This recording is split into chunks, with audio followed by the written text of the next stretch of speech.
अरब और पाकिस्तान के बीच बड़ी डील होने वाली है। $2 बिलियन की उधारी में पाकिस्तान है, सऊदी अरब की उधारी में। ऐसे में पाकिस्तान ने बहुत समझदारी से दिमाग चलाया और दिमाग तो भाई सऊदी अरब ने भी चलाया। कहा यह जा रहा है कि पाकिस्तान JF-17 दे देगा, बजाय पैसे सऊदी अरब को लौटाने के वो JF-17 पैसे की जगह दे देगा, क्योंकि सऊदी अरब इस वक्त फाइटर जेट इकट्ठा कर रहा है और ये अगर डील हो जाती है तो पाकिस्तान को पैसे लौटाने नहीं पड़ेंगे और सऊदी अरब को अच्छे खासे JF-17 जो एडवांस फाइटर जेट है मिल जाएगा। वहीं पाकिस्तान के डिफेंस मिनिस्टर ने कहा है कि अब हमारी हथियारों की ग्लोबल डिमांड बढ़ चुकी है, हमें अगले 6 महीनों के अंदर IMF की, वर्ल्ड बैंक की किसी भी तरह से लोन की मदद की जरूरत नहीं होगी। हजरात, ये बात हकीकत है, रिपोर्ट ये क्लियर कह चुकी है और मैं कल आपको बता चुका हूं कि पाकिस्तान अंधाधुन हथियार दुनिया भर में बेच रहा है। वहीं हमारी एक बार फिर से कल की रिपोर्ट साबित होती है सच्ची। पाकिस्तान ने कर दिया है कंफर्म कि बांग्लादेश हमसे JF-17 खरीदना चाहता है। हजरात, चाइना ने मांग की है पाकिस्तान से कि पाकिस्तान कोऑपरेट करे और हमारे साथ मिलकर टेररिज्म को खत्म करने के लिए काम करे। हमारी टीम, हमारी फौज पूरी तरह से पाकिस्तान की फौज का साथ देगी आतंकवाद के खिलाफ। वहीं मेरे दोस्तों, फिलिस्तीन से सीधा फिलिस्तीन की जमीन से हमास के एक लीडर हैं, कहा जा रहा है, जिनका नाम नजी जहीर है। वो भारत के POK के इलाके में, जो पाकिस्तान के कंट्रोल में हमारा हिस्सा है, उस इलाके में पहुंचे हैं और लश्कर तैयबा की टीम से उनकी मुलाकात हुई है। हजरात, ये बहुत खतरनाक एंगल है दोस्तों, जिसकी वजह से बड़ी मुसीबत आ सकती है। हजरात, सरबजीत कौर जो भारतीय मूल की पंजाबी महिला थी, जो सिखों के साथ वहां गई थी पाकिस्तान और वहां उसने निकाह कर लिया था पाकिस्तानी व्यक्ति से, बवाल हुआ, हड़कंप मचा। अपडेट यह है कि उसको पाकिस्तान ने गिरफ्तार करके उन कपल को, पाकिस्तानी उसके हस्बैंड को भी और सरबजीत कौर को भी पाकिस्तान के शेल्टर में डाल दिया है। कार्रवाई चल रही है। तमाम प्रोसीडिंग कंप्लीट होने के बाद भारत सरबजीत कौर को डिपोर्ट कर दिया जाएगा। चाइना ने अपना एक और नया आधुनिक खतरनाक हथियार दिखाया है, जिसे हुरिकेन कहा जा रहा है। मॉडल इसका HPM-3000 है, high power microwave air defence system है। दोस्तों, कहा जा रहा है कि इसके 3 किलोमीटर की रेंज में जितने भी ड्रोन होंगे, जितने भी ड्रोन, सबको यह न्यूट्रलाइज कर सकता है, बेकार कर सकता है, पिघला सकता है, गिरा सकता है। चाइना का यह नया खतरनाक माइक्रोवेव स्टाइल डिफेंस सिस्टम काफी खतरनाक साबित हो रहा है। रिपोर्ट की मानी जाए तो 2025 में चाइना ने हर दिन ताइवान पर 2.6 मिलियन साइबर अटैक किए हैं। हजरात, बांग्लादेश में हिंदुओं को मारना काटना अभी भी बंद नहीं किया गया है।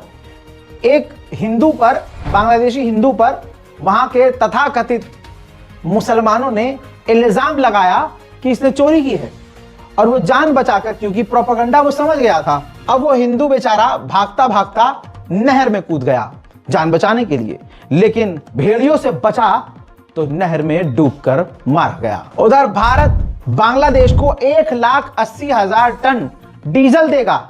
चावल तो दे ही रहा है, अब डीजल भी देगा। जो हिजड़ों का संगठन भारत में शाहरुख खान को गाली बक रहा है, मुसलमानों को गरिया रहा है, बांग्लादेशी मुसलमानों को कह रहा है, लेकिन आप देखिए अपने बाप को कुछ नहीं कह रहा है। अमेरिका क्या करता है? अपने साथियों को जब कोई तेज चलता है उनको हथियार देना बंद कर देता है, ट्रेड बंद कर, लेकिन यहां मोदी सरकार बांग्लादेश को डीजल देगी, अदानी बिजली दे रहा है, बिजनेस ट्रेड पूरे हो रहे हैं, लेकिन निशाना हिंदुओं को, मुसलमानों को बनाना है। आप देखिए कितना नंगा और बेगैरती वाला दोगलापन है। 29 जनवरी से बांग्लादेश और पाकिस्तान के बीच डायरेक्ट फ्लाइट शुरू हो जाएगी, लेकिन यह कंफर्म नहीं है कि क्या भारत का एयर स्पेस इस्तेमाल करके ये फ्लाइट उड़ेंगी या कोई दूसरा रूट लेंगी। उधर मलेशिया और तुर्की के बीच बड़ी डील हो गई है। मलेशिया के प्रधानमंत्री तुर्की पहुंचे थे। रजब तैयब एर्दोगान और मलेशिया के प्रधानमंत्री के बीच, दोनों देशों के बीच ट्रेड एग्रीमेंट, सिक्योरिटी एग्रीमेंट और कई तरह के एग्रीमेंट हो गए हैं। अमेरिका के अंदर चाइना की एम्बेसी है, काउंसुलेट, वहां पर ताइवान के समर्थक और ताइवान के लोग प्रदर्शन कर रहे थे। तो चाइना की अमेरिका के अंदर मौजूद जो एम्बेसी है, उसके सिक्योरिटी में तैनात जो चीनी सिक्योरिटी थे, उन्होंने, गार्ड ने उन प्रदर्शनकारियों पर स्प्रे कर दिया चेहरे पर। जिसके बाद हुआ यह कि अमेरिका की पुलिस ने उस चाइना के गार्ड को गिरफ्तार कर लिया। बर्तानिया एक कानून लेके आ रहा है जिस कानून के तहत इस्लामोफोबिया और यहूदियों के खिलाफ जो नफरत फैलाई जा रही है उस पर कंट्रोल किया जाए। इस पर वहां का संस्कारी शरीफ हिंदू भड़क गया है और उसने कहा है कि ये तो गलत हो गया, ईसाइयों और हिंदुओं को क्यों छोड़ रहे हो, हमें भी उसमें प्रोटेक्शन दो। कमाल यह है कि ये लोग, खास समुदाय के लोग, ये ब्रिटेन को देखना चाहिए कि भारत के अंदर खुद ईसाइयों का त्यौहार होता है तो ईसाइयों पर हमला करते हैं, मुसलमानों का त्यौहार होता है तो मुसलमानों पर हमला करते हैं, दलित घोड़ी चढ़ जाए तो उसे ये मार देते हैं। मोदी के समर्थक मोदी का नाम ले लेकर ये देश में, भारत में क्या कर रहे हैं। अमेरिका की रिपोर्ट देख लीजिए, ह्यूमन राइट की रिपोर्ट देख लीजिए कि भारत में अल्पसंख्यक समुदाय के साथ क्या हो रहा है। लेकिन इन्हें भाई, फिर अगर तुम्हें लग रहा है तुम वहां सेफ नहीं हो तो अपने वतन, अपनी भारत मां की छाती पे आओ ना, यहां आओ। दोगलेपन की इंतहा है। हमारी सेना को फिर से मिली है मजबूती। डीआरडीओ ने लॉन्ग रेंज की एक क्रूज मिसाइल, जी हां, क्रूज मिसाइल जो है उसका सफलतापूर्वक परीक्षण कर लिया है, जो लॉन्ग रेंज की एंटी शिप क्रूज मिसाइल बताई जा रही है। उधर अमेरिका के राष्ट्रपति ने ऐलान किया है कि हमने इस साल का मिलिट्री बजट $1 ट्रिलियन रखा था। दुनिया का सबसे ज्यादा सेना पर, हथियार पर पैसा खर्च करने वाला बजट अमेरिका का।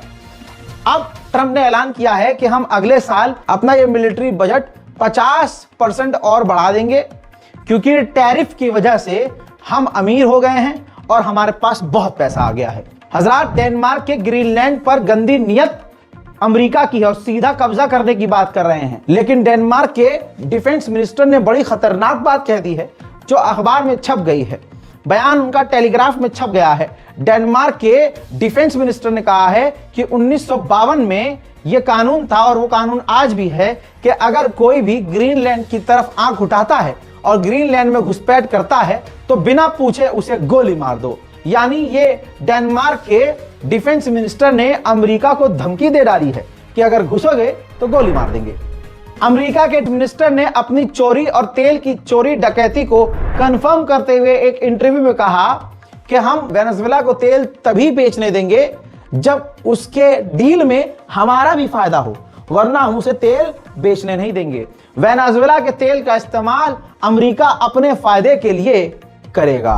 दादागिरी की इंतहा कुछ यूं हुई है कि डोनाल्ड ट्रंप ने ऐलान किया है पोस्ट करके कि आज के बाद से वेनेजुएला सारे प्रोडक्ट जो भी खरीदेगा वो अमेरिकी प्रोडक्ट ही खरीदेगा।